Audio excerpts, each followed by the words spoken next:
Hello, I'm Claire and I'm here with Benny and we're here having mental health conversations. How are you going, Benny? How's your week been? Yeah, good, Claire. How are you going? Yeah, good. The weather's got a bit cooler here. We've had a lot of Yeah, right. rain. What about Yeah, yourself? I'm sort of feeling like I'm in Britain. It's getting dark at 5:20, Oh, and really? we're only 9 days away from the shortest day of the year. So Oh, right. yeah, Excellent. but it's a bit milder here tonight, and Yeah. we're due to have some rain on the weekend. No, it's Oh, good oh, to see you again. what was that? It's good to see you again. Yeah, it's good to see you again as well. And I'd just like to thank everyone for your comments. We've had loads of comments. I've had loads of personal messages and loads of views. And what our aim, Benny, when we started this, was to open up for people to be more confident to have mental health conversations.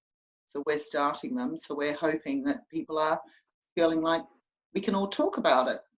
And one of Yeah, the questions was from one of your mates. We mentioned it last time that we wanted to bring this up. So do you want to talk about Verity's question to us? yeah. So Verity has been doing that push-up challenge as well, but she said, what's the difference between anxiety and depression, and is it possible to have both run Yeah. concurrently?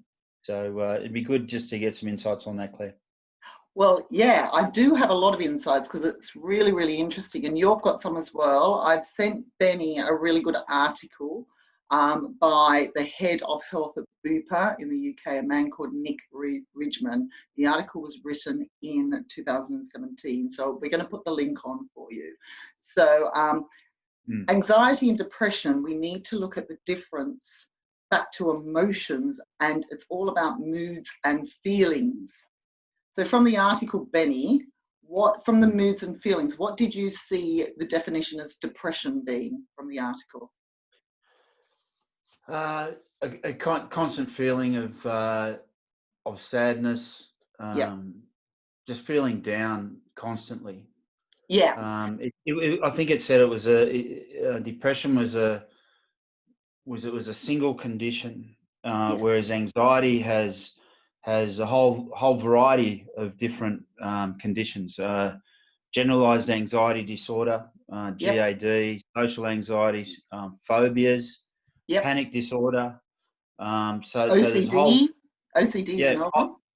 yep. So there's a whole lot of different components to anxiety, whereas depression is defined as a single Yeah. condition. So let's think about moods and feelings. Feeling low. You mentioned in your push-up challenge for diagnosis of depression, it's feeling low most of the day for 2 weeks to be diagnosed. Yeah, that's right. So Yeah. whereas anxiety, let's think about moods and feelings. What are the moods and feelings of somebody who has anxiety of some form? People, Well, quite often, they tightness in the chest, yep, breathing, yep. Worried, frightened to go out. Yeah, yeah, worried. Yeah, just worried, worried. yeah, that's it. Yeah, And it's something that can be continuous. And it's also the panic attacks, those yeah, attacks. that's And yeah, I'm remembering to a few years ago, I actually didn't realize at the time, but something happened in my life and I was having these attacks and I stopped breathing at one stage. So I had to really work on my breathing. I didn't realize it was an anxiety attack until I read up on all of this and understand it a lot more. And I've overcome that. But I think it's a brilliant question of Verity's. Is it a situation where people can actually suffer with anxiety and depression at the same time? So the article actually really explains this really well, doesn't it, yeah, Benny? yeah. It So, does. Yeah, yeah. So it mentioned, I'm going to read this out, half the people with generalized anxiety disorder, GAD, also have depression. yeah, Yeah, which I found really, really interesting. yeah, Um, Yeah, so it's realizing that they're not the same thing, but sometimes they can go hand in hand. And Benny, you gave some really good stats when you discussed anxiety for Australia when you did your push-ups. So I'd love yeah. you to reiterate those stats because they're quite high. Yeah, well, just in reading tonight, I think it's exactly the same figure as for the UK as it is for Australia. It's 1 in 4 people on average. So Yeah. I think I wrote here through the week, if you sit 2 couples down together, one person in that group Great way to will look at experience that. Will experience anxiety. It's the most common mental health condition. Yeah. In Australia, and presumably in the UK as well. Yeah. And but it's 1 in 3 women and 1 in 5 men, and which is will really experience interesting. anxiety. But what we have to remember with these stats that I found really interesting, and what I've learned over the years, is these stats are for people who have actually been diagnosed. So the diagnosis, sometimes people don't get diagnosed. So these stats are actually much higher than what we read. So in the UK, it says that 19.7%, I'm going to read it to of people who experience symptoms of depression and anxiety in 1 year. And it's a case that depression is now becoming one of the highest reasons why people are having days off sick in the workplace in the UK. Which is quite scary, actually. It's very expensive for businesses. So I'm remembering back to the 90s, long time ago. My husband now came out to Australia for the first time to meet my family. And some of you will remember my dad. He was the GP in Castle Hill in Sydney, Dr. Joe, he was known as.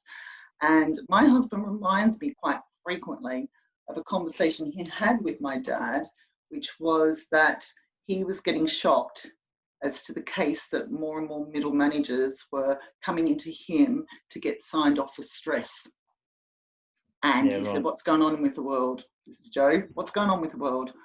What's the pressure we're putting on middle managers? So we're going to refer to Margaret Powe's question about middle managers when they leave middle management. Margaret Suttor, hello. But that brings up a few warning signals. That was actually in the 90s, stress. So stress leads to depression. Stress leads to anxiety. We should have been addressing this before now. But it was a case, it was just sign them off, sign them off, sign them off. So what are your thoughts on that one, Benny? Yeah, well, I thought Margaret made a good point, and where she nearly described it as sort of like a PTSD. When you've been a middle manager, you've been wrapped up in your work life the whole time, and then suddenly you retire, and that process can literally have PTSD type symptoms, and because you've sort of just you haven't really realised what a traumatic lifestyle you've been living until you get out of it, and in doing so, it can sort of have that type of effect, that PTSD effect, and that's what Margaret was sort of raising. Yeah. So maybe we should look into that a little bit more. Maybe we'll talk about that next week. Benny, what do you think? Yeah, that'd be good. Yeah. And something that I've really been quite excited about are all the comments about using preventative measures for mental health and really thinking about our emotional fitness. So I just want to talk about a personal message. I've been having a lot of personal messages as well. It came to me from an old friend of mine that I knew in London a long time ago, and I'm going to read it out. He said, "This is the first time I've heard people talk about prevention rather than just dealing with it." Yeah. So I was blown away by that, and it transforms. We ended up having a conversation that he had anxiety and depression a few years ago. He thought he was going mad. He said in it, "I thought I was going mad. I didn't realize what was going on. And now I've dealt with it. I wished I'd known about prevention." So, Benny, we've both decided that each time we're going to talk about something to do with prevention, I think that would be really good as well. Yeah, I think that'd be really useful, because I think whilst there are so many people that already have a condition, there must be millions of people that are right on the cusp of realising a condition, and they really want to avoid that if they can. And definitely, because you also mentioned in your push-up something about that, didn't you? About yeah, that's right. And of course, a a lot of the treatments and also preventative measures are the same for anxiety and depression. So the common ones, the ones that I was sort of flogging through my push-up challenge were exercise, pets, family, sharing things with family and friends. Yeah.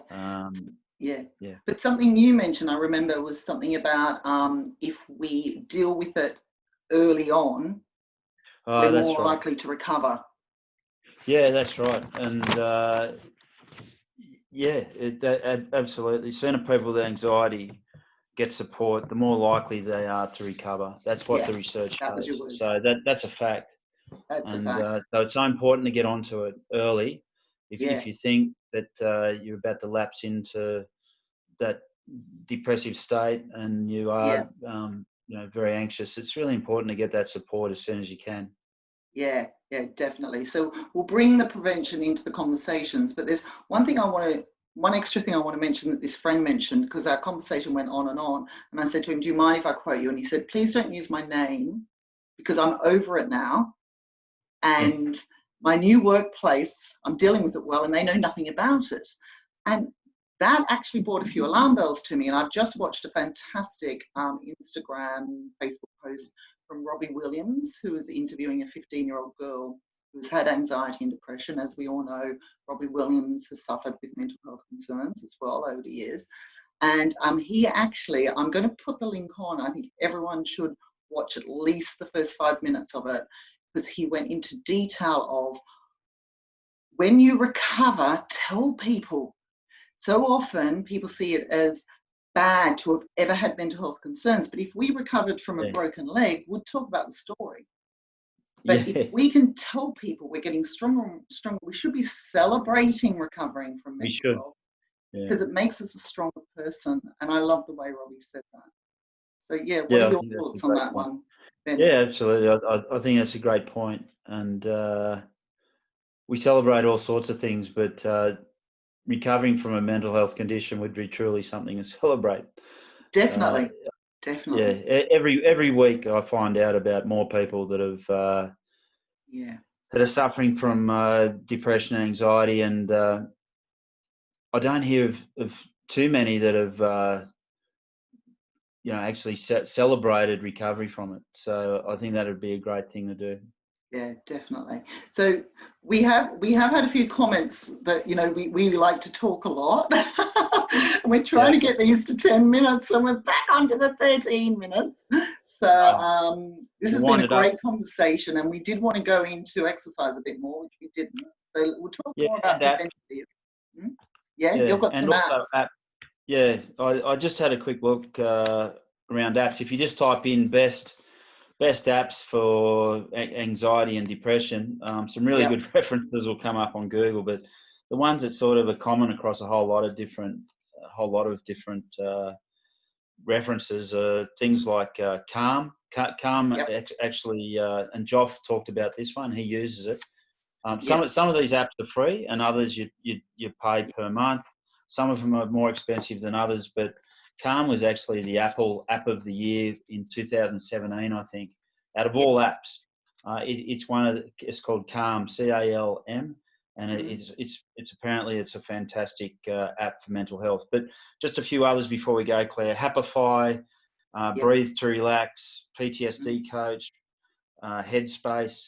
When you start looking at apps, there are all different apps. It's a bit like anxiety. There's a whole lot of different components to it. Some are for panic attacks, others are for PTSD. There's so much there, but I really recommend that people have a look at that, because the reasons, the advantages of apps, just the last thing I want to say is that, I wrote it down somewhere, but I can't find it, but apps are just there. They're there for you. They're easy. They're cheap. Not everyone can afford to see a therapist.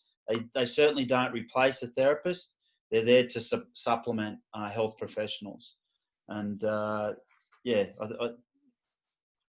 to look into those a little bit more. Yeah, you're a superstar. Okay. You're so good with your research. So thanks for that. No problem.